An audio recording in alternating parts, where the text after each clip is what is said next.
Hello everyone, நான் தான் உங்கள் தமிழ் கோடிங்கி.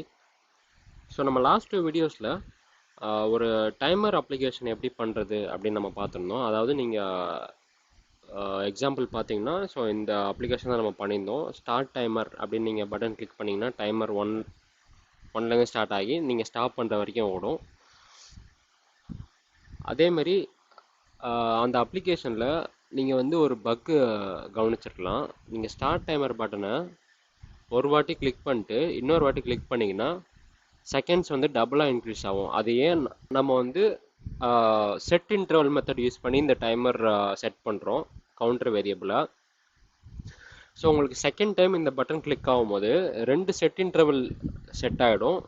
ஸோ அந்த ரெண்டுமே வந்து உங்கள் கவுண்டரை வந்து இன்க்ரீஸ் பண்ணுறதுனால இந்த வேல்யூ வந்து உங்களுக்கு இன்க்ரீஸ் ஆகிட்டே வருது. அண்ட் இந்த ஸ்டாப் டைமர் ஒரு கவுண்டரை தான் வந்து ஸ்டாப் பண்ணும். ஐ மீன் ஒரு செட் இன்டர்வல் தான் ஸ்டாப் பண்ணும். இன்னொரு செட் இன்டர்வலை நம்ம வந்து இந்த இன்டர்வல் ஐடின்ற ஃபீல்டில் ஒரு செட் இன்டர்வலோட ஐடி தான் இருக்கும். ஃபஸ்ட்டு செட்டான செட் இன்டர்வலோட ஐடி ஓவர் ரைட் ஆகிடும். ஸோ அதனால் இந்த பக்கை வந்து நம்ம எப்படி ப்ரிவென்ட் பண்ணலாம் அப்படின்னு நம்ம பார்க்கலாம்.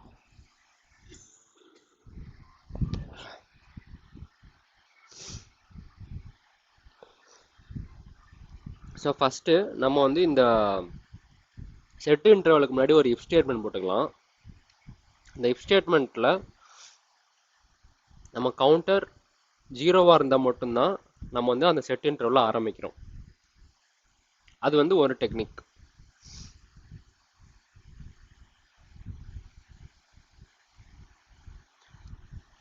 ஸோ இப்போ ரிஃப்ரெஷ் பண்ணிட்டு பார்ப்போம் இது ஒர்க் ஆகுதான்ட்டு. ஸோ ஒரு டைமர் ஸ்டார்ட் ஆகிடுச்சு. அண்ட் ஸ்டார்ட் டைமர் திரும்ப கொடுத்தீங்கன்னா கரெக்டாக தான் ஓடிக்கிட்டு இருக்கு. ஸோ இப்போ ஸ்டாப் டைமர் கொடுத்தீங்கன்னா ஸ்டாப் ஆகிடும்.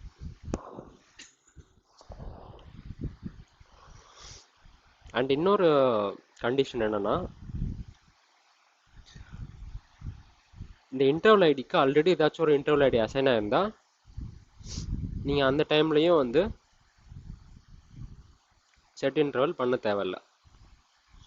ஸோ இந்த 2 கண்டிஷனில் ஏதாச்சும் ஒரு கண்டிஷனை வந்து உங்களுக்கு கொடுத்தாலே போதும். பட் ஆனால் நான் ரெண்டுத்தையுமே கொடுக்குறேன் ஃபார் சேஃபர் சைட்.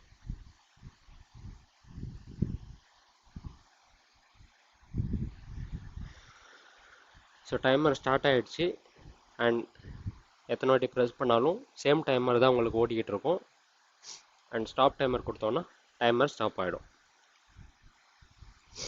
அண்ட் நம்ம வந்து நார்மல் வெப்சைட் நீங்கள் வந்து இந்த பட்டனும் டிசேபிள் பண்ணிடுவாங்க உங்களுக்கு டைமர் ஸ்டார்ட் ஆகிடுச்சு அப்படின்னா. ஸோ அது நம்ம எப்படி பண்ணுறது அப்படின்னு நம்ம பார்க்கலாம். ஸோ நான் வந்து அந்த ஸ்டார்ட் டைமர் பட்டனுக்கு ஒரு ஐடி கொடுத்துக்கிறேன், ஸ்டார்ட் டைமர் அப்படின்ட்டு.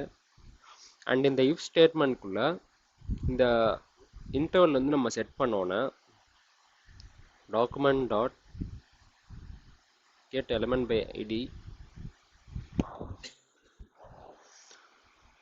Start timer dot set attribute.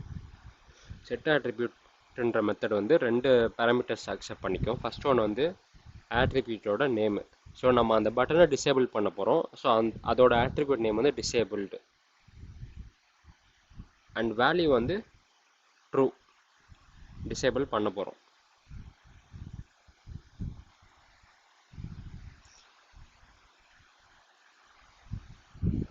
So இப்போ இந்த பட்டன் டிசேபிள் ஆகிடுச்சு. பட் ஆனால் அதுக்கு நம்ம இன்னும் ஸ்டைலிங் பண்ணல.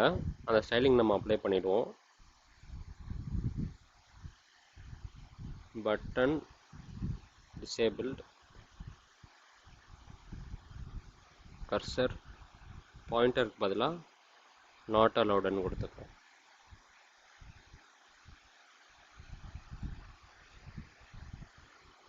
ஸோ இப்போ பார்த்தீங்கன்னா உங்களுக்கு பட்டன் கிளிக் பண்ணோன்னே இந்த சிம்பிள் வந்துருச்சு. அதாவது இந்த பட்டனை நீங்கள் திரும்ப கிளிக் பண்ண முடியாது அப்படின்ற சிம்பிள். அண்ட் ஸ்டாப் டைமர் கொடுத்தீங்க அப்படின்னா அந்த டைமில் நீங்கள் இந்த பட்டனை திரும்ப எனேபிள் பண்ணணும். அப்போ தான் நீங்கள் வந்து திரும்ப ஸ்டார்ட் டைமர் பண்ண முடியும்.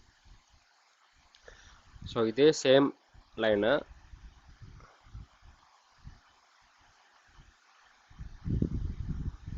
இந்த ஸ்டாப் டைமர் ஃபங்க்ஷனை நான் காப்பி பேஸ்ட் பண்ணிவிட்டு வேல்யூ வந்து நான் ஃபால்ஸ்ன்னு கொடுத்துக்கிறேன். Disabled falls.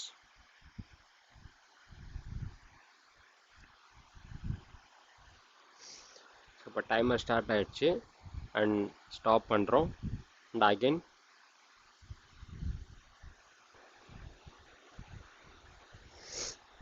ஓகே. ஸோ நம்ம செட் ஆட்ரிபியூட் டிசேபிள் ஃபால்ஸுன்றதுக்கு பதிலாக ரிமூவ் ஆட்ரிபியூட் அப்படின்ற மெத்தட் யூஸ் பண்ணி அந்த டிசேபிள்டு ஆட்ரிபியூட்டை ரிமூவ் பண்ணணும். ஸோ இதனால தான் வந்து நம்ம லாஸ்ட் டைம் பார்க்கும்போது அது ஒர்க் ஆகல. ஸோ இப்போ பார்த்தீங்கன்னா ஸ்டார்ட் டைமர் பட்டன் டிசேபிள் ஆயிடுச்சு, stop timer and again enable ஆயிடுச்சு. ஸோ இந்த வீடியோவில் அந்த பக்கை நீங்கள் எப்படி ரிசால்வ் பண்ணணும்னு பார்த்துருப்பீங்க. அண்ட் அதேமாரி document dot get element by ID வச்சு நீங்கள் வந்து எப்படி ஒரு ஆட்ரிபியூட்டோட ஒரு எலமெண்ட்டோட ஆட்ரிபியூட்டை எப்படி நீங்கள் ஜாவாஸ்கிரிப்டில் செட் பண்ணலாம் அப்படின்னு நீங்கள் பார்த்துருப்பீங்க இந்த வீடியோவில். ஸோ இந்த வீடியோ உங்களுக்கு யூஸ்ஃபுல்லாக இருந்தால் லைக் பண்ணிடுங்க, உங்கள் ஃப்ரெண்ட்ஸோட ஷேர் பண்ணிடுங்க அண்ட் சப்ஸ்கிரைப் பண்ணிடுங்க. தேங்க்யூ ஃபார் வாட்சிங்.